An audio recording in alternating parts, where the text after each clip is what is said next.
Three young people ran along the dirt trail, two boys and a girl, all with a gloomy appearance, black clothes, pale faces. They were looking for shelter. They hadn't discussed it, hadn't decided together. They simply followed the same instinct. The trail ended at a forgotten building, and they pushed open the back door. The creak was sharp, as if the wood had resisted for decades. Inside, they discovered what it was: an abandoned morgue. Right in the first corridor, metal tables lined up, some covered with cloths, others with instruments exposed. Forceps, scalpels, jars. Some still held murky liquids, others contained small, broken, unidentifiable bones.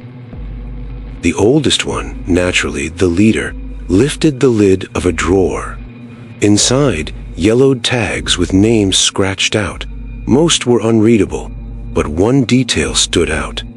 They all had the same printed date, the same day, the same year, as if dozens of bodies had been stored there all at once. The girl, attentive to patterns, approached the wall. Symbols scratched by hand, but with an almost mechanical precision. Numerical sequences, geometric repetitions. She noticed that if someone connected the symbols in order, they would form a circuit. She didn't know what for, but she recognized the logic of a machine. The youngest one strayed from the others and entered another room. He found a row of larger drawers used for storing bodies. Some open, empty. Others sealed. One of them had scratch marks on the inside. He called the others.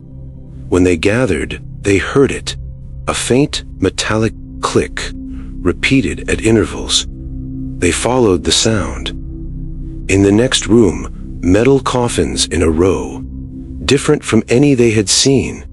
Some had plates with indecipherable inscriptions, others had small glass windows on the lid. One of them was moving. A ripple, slow, steady, as if there was breathing inside. The leader raised the flashlight and lit up the corridor. The beam swept across the coffins, revealing something strange, reflections that weren't theirs. Blurred faces, watching. No body, no presence, just reflection. The girl found a clipboard fallen on the floor, pages held by rust, diagrams of human bodies, but connected to tubes, wires, devices, and a note written in red. The cycle cannot be interrupted. The cycle watches.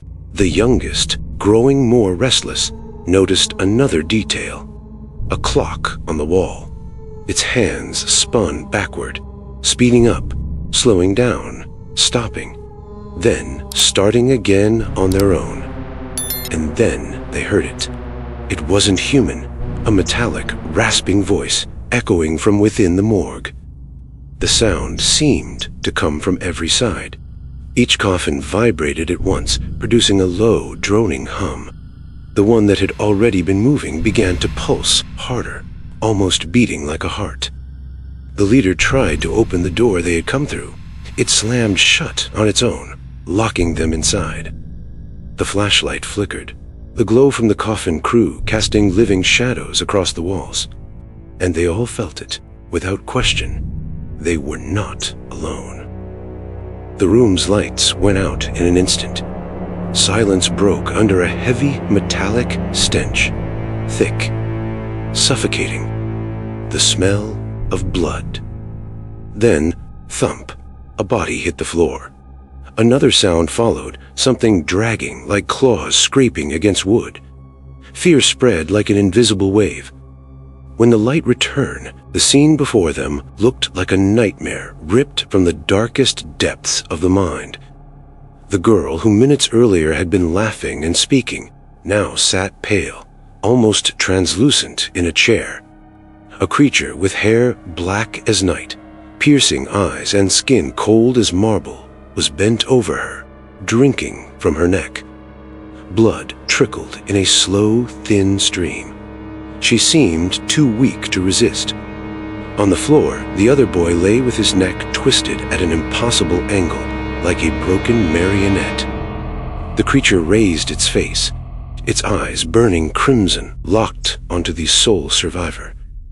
A slow smile spread across his lips, smeared with blood. "You remained," the vampire said, his voice smooth, almost melodic. "Curious, there is always one left." The boy trembled, stepping back. "What did you do to them?" The vampire tilted his head, amused. "I did what I have done for centuries. They now belong to the night." The survivor tried to run for the door, but it no longer opened, locked, as if it had never been a way out. The vampire settled into the chair, as if upon a throne. "Do not be afraid. If I wanted, I would have already done the same to you." He wiped the blood from his mouth with the back of his hand, calm and deliberate. "But I see something different in you. Your eyes carry a spark, rare." "You're a monster," whispered the boy. The vampire laughed, a low, unsettling laugh. "Monster? No, I am continuity. I am the eternity you all seek but never find." In desperation, the boy grabbed a chair and hurled it at him. The chair shattered in mid-air, as if it had passed through nothing but smoke. The vampire was now behind him. "You don't understand," he whispered into the boy's ear. "I chose you." Suddenly, the lights flickered again. The girl's body was gone. So was the fallen boy. Only the vampire and him. Silence consumed the room. The vampire folded his hands and said, "Now, let us talk about what you're willing to sacrifice to stay alive." The boy backed away, his spine pressed against the morgue's cold wall. The vampire advanced slowly, savoring the fear radiating from him like an intoxicating scent. "Your life may continue," the creature whispered, his red eyes glowing in the gloom. "But it has a price. You must bring me others, youths like you, lost, alone, ones no one will miss." "Never," the boy cried in despair. "Oh, but you will." The vampire chuckled, extending a pale hand toward the boy's face. "Because the alternative is joining your friends permanently." It was in that moment of total despair that the boy saw an opening. The vampire had let his guard down, too confident in his power. With a swift movement, the boy smashed the leg of an old chair against the wall, leaving the tip sharp, an improvised spear. The vampire realized the motion a fraction of a second too late. The boy could hardly believe what he had done. The makeshift stake, torn from the chair's leg, had pierced the vampire's chest with a sharp crack. The creature's scream wasn't human. It was a mix of metallic echo and animalistic hiss. Within seconds, his skin began to blacken, crack, and collapsed into a foul sludge, bubbling like flesh rotting in fast motion. The stench was unbearable. He staggered back, trembling, still clutching the blood-slicked shard of wood. But before he could breathe in relief, a sound rose behind him. The girl's body, pale on the ground, began to convulse unnaturally, arms flailing against the floor, mouth opening as if to gasp or scream, but no sound came out. Her eyes shot open, now blood-red and glassy, fixing on him with primal hunger. "No, no," he murmured, horrified, dropping the stake and running. Doors groaned as he tore through the morgue's narrow corridors. Everything seemed darker, as if the walls themselves had tightened to keep him trapped inside. Reaching the white door, he shoved it open with all his strength, stumbling down the steps until the cold mud pressed against his feet. The silence outside lasted only seconds. When he dared to look back, she was there, his friend, or what remained of her, standing in the doorway, pale as a freshly unearthed corpse, her lips smeared with blood, and a smile that was no longer hers, but belonged to the creature now inhabiting her body.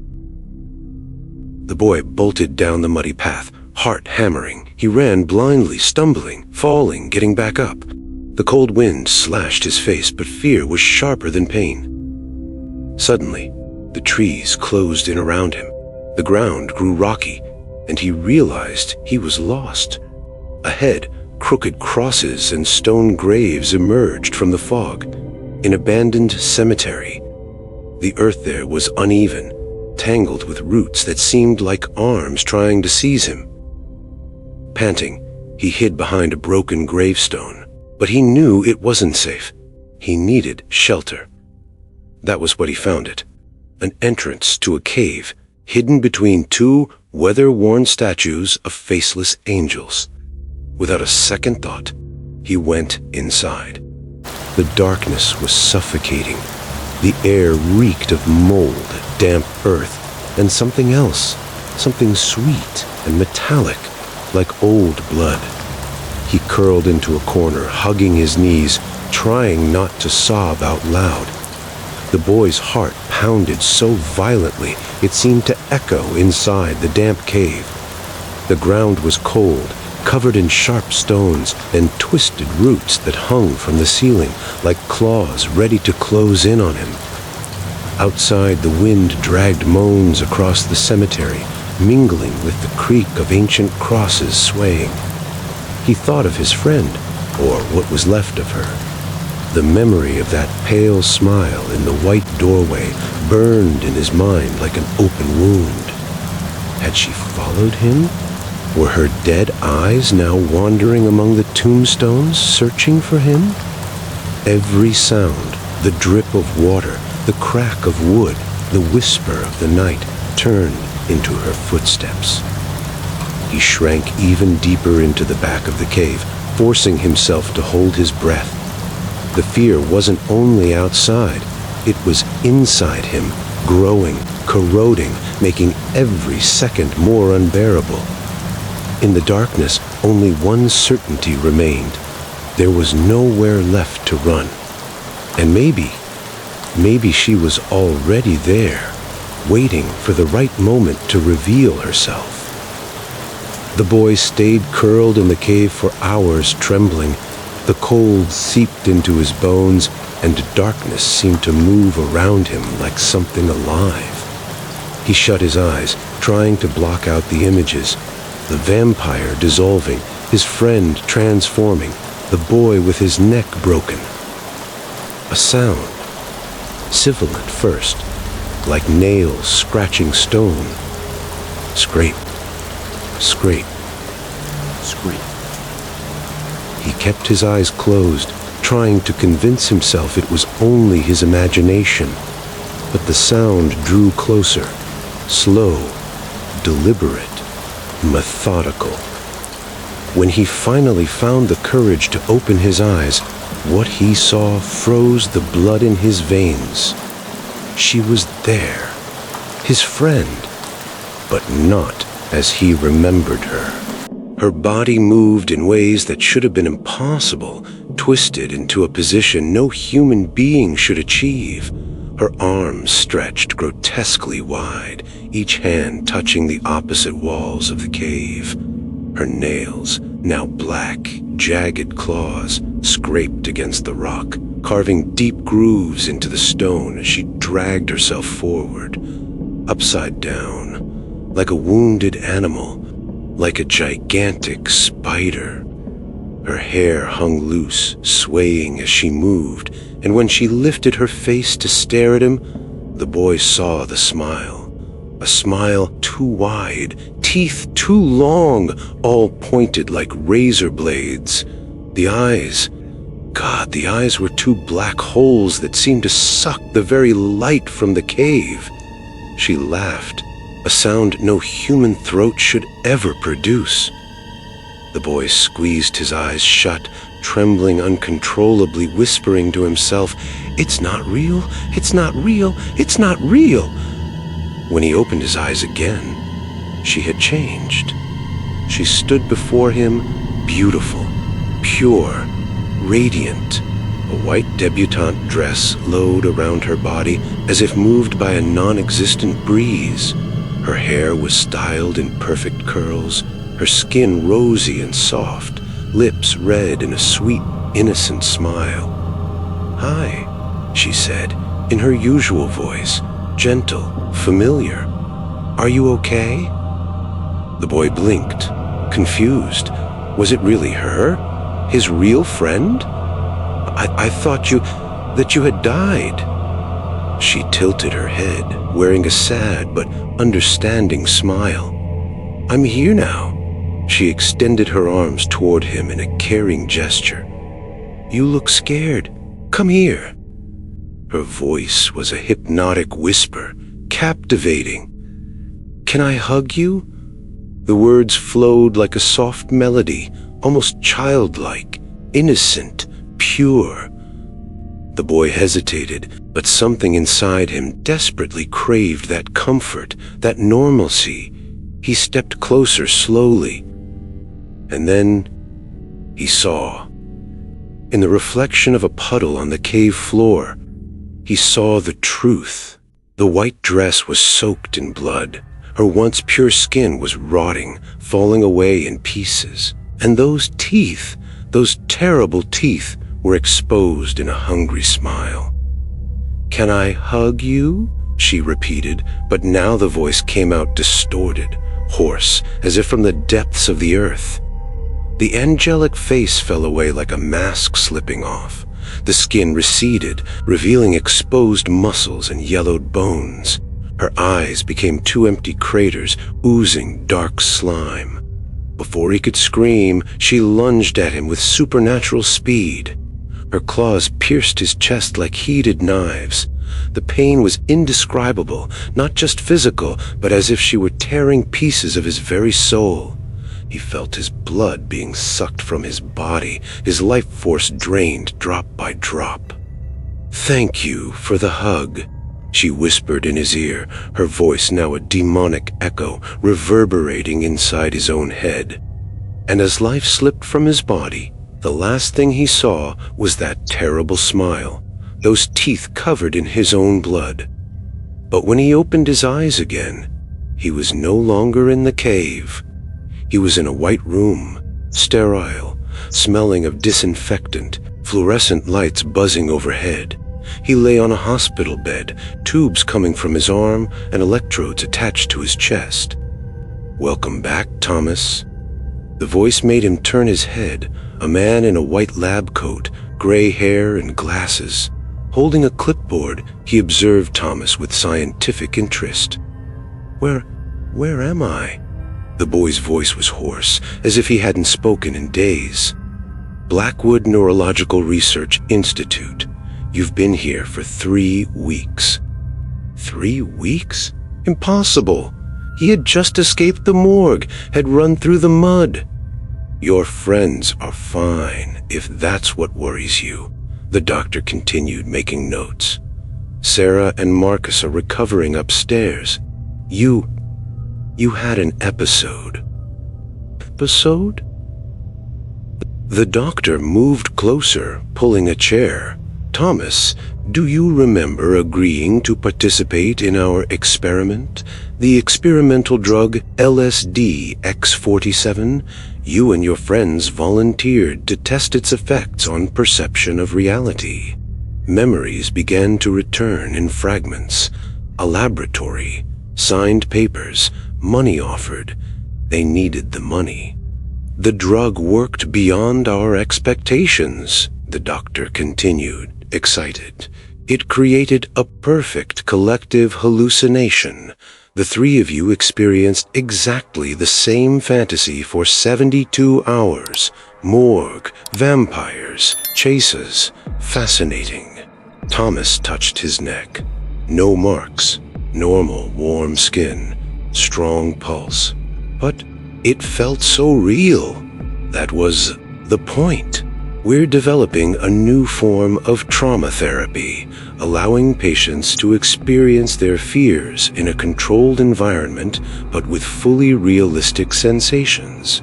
The doctor flipped through some papers. You had one of the most intense reactions.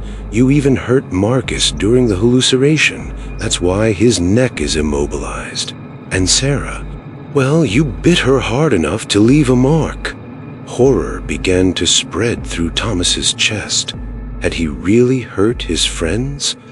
Don't worry, the doctor said, noticing his expression. It's part of the process. Hallucinations can be very convincing. But something felt off. Thomas looked around the room. The walls were too white, too bright. And the doctor, there was something familiar in those eyes. Doctor, what is your name again? He smiled. Dr. Vladimir Tepesh. I'm the head of the project. Thomas's blood ran cold. Vladimir, like Vladvim Paler, Vlad Tepes, the real name of Dracula. Interesting coincidence, isn't it? The doctor said, as if reading his thoughts. My parents had a sense of humor. Thomas tried to get up, but his legs didn't respond. He looked down and saw the straps holding him to the bed. Now, Thomas, Dr. Tepesh continued, let's move on to phase 2 of the experiment. Phase 2? The doctor approached, holding a syringe filled with dark liquid. The first dose was to create the fantasy. This is to make it permanent. No, you can't. I can, and I will. You signed the papers. You agreed to participate until the end. The doctor smiled, and for a moment, Thomas was sure he saw fangs.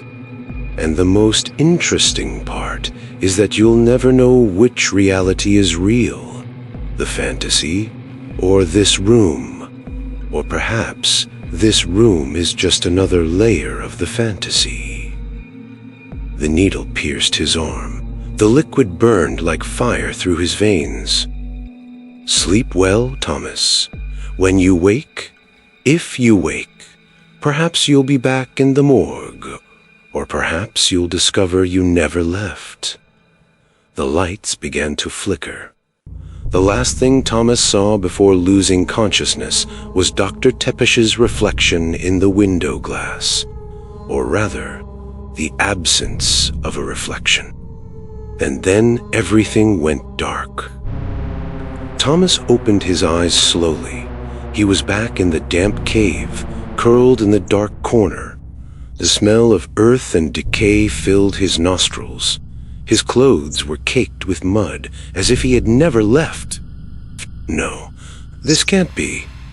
But this time, something was different. In his hand, there was an object that shouldn't have been there. A Blackwood Institute ID badge, with his photo, with the name Dr. Thomas Hartwick, Senior Researcher. His heart stopped. He wasn't the patient. He never had been. True memories began to flood back like an avalanche. The laboratory, years of research, the LSD X-47 project he had developed himself. The volunteers he recruited from the streets, lost youths, without family, without anyone who would miss them. Sarah and Marcus had never been his friends. They had been his most recent test subjects. Thomas staggered to his feet. Now he remembered everything. The morgue had been real. He had bought it for his experiments. Far from the city, isolated, perfect for testing the limits of the human mind without interference. But something had gone wrong in the last trial. The hallucinations had become so intense that he himself had lost control, forgotten who he was, plunged into the very fantasy he had created for his subjects. He left the cave and walked back through the cemetery. Each step revealed more forgotten details. The fake tombstones he had had installed to set the atmosphere, the crooked crosses he had placed himself, the entire scene. Arriving at the morgue, the building was exactly as he had left it. The metal tables, the instruments, the drawers. But now he saw everything clearly. It wasn't an abandoned morgue. It was his private laboratory. On the central table, 2 bodies lay covered by sheets. Sarah and Marcus, his last experiments. Dead. Thomas pulled back the sheet from the first body. Marcus had a broken neck. He had done it during the hallucinatory delirium, thinking he was fighting a vampire. Sarah had died of an overdose of the experimental drug, her heart stopping during the vampire transformation. He was the monster. He always had been. Thomas walked to his office at the back of the morgue. He opened a dusty file. Inside, dozens of photos, young faces smiling, all with the same hopeful expression of those who believed they were participating in something revolutionary. And beneath the photos, death certificates, all signed by him. How many have there been? 20? 30? He had lost count. Dr. Vladimir Tepish had never existed. He was just another personality his fractured mind had created to deal with the guilt, an alter ego taking responsibility for the crimes so Thomas could continue living with himself. The phone rang. The piercing sound echoed through the room. Thomas answered with trembling hands. Dr. Harwick, a familiar voice. His assistant, Dr. Peterson. The new test subjects have arrived. 3 young people, as requested. They say they're looking for shelter from the rain. Perfect timing, isn't it? Thomas looked out the window. 3 silhouettes approached the morgue, running from the storm. 2 boys and a girl, all in dark clothes, pale faces. Exactly like Sarah, Marcus, and himself years ago, before he became the researcher. Doctor, are you there? Thomas hung up the phone. He walked to the front door and locked it, then to the back and did the same. The young people knocked on the door, asking for shelter. He didn't answer, because Thomas had finally understood the most disturbing truth of all. There was no experiment, no drugs, no science. There was only a loop, a curse, an eternal repetition where he was both predator and prey, scientist and subject, monster and victim. And with each cycle, he forgot. With each repetition, he relived the terror of discovering his own nature. The morgue wasn't his laboratory, it was his prison, and he was doomed to eternally relive the moment he became what he feared most. Thomas looked around one last time. As he observed the morgue, his laboratory, his prison, his world, Thomas noticed something he had never realized before.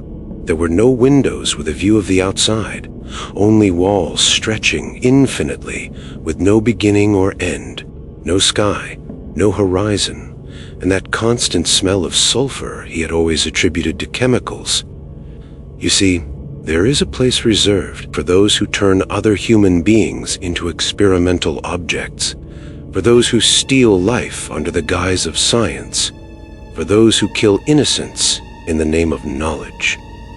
Thomas began to understand. The knocking on the door repeated, louder now, more desperate, and when he looked through the fog glass, he saw not just 3 young people, but dozens of them, all the faces from his photos, all the victims of his experiments, all knocking on the door, all wanting to enter, all waiting for him. "Let us in, Doctor," they whispered in unison. "It's time for your next experiment." And Thomas finally understood where he was. It was not a laboratory, not a temporal prison, not even the world of the living. It was his payment, his debt to be settled, his private eternity. They say every soul finds the hell it deserves, for some eternal flames, For others, perpetual ice. But for those who made others' pain their pleasure, for those who played God with innocent lives, hell is far more creative. Thomas would never forget again, never have the mercy of amnesia. He would remember every face, every scream, every life he had taken, and he would continue being forced to relive his own downfall, eternally aware of his monstrous nature. And the knocking on the door would never stop. The victims would never cease to arrive, and he could never deny them entry, because in hell, Doctor, the roles are reversed. Now he is the subject.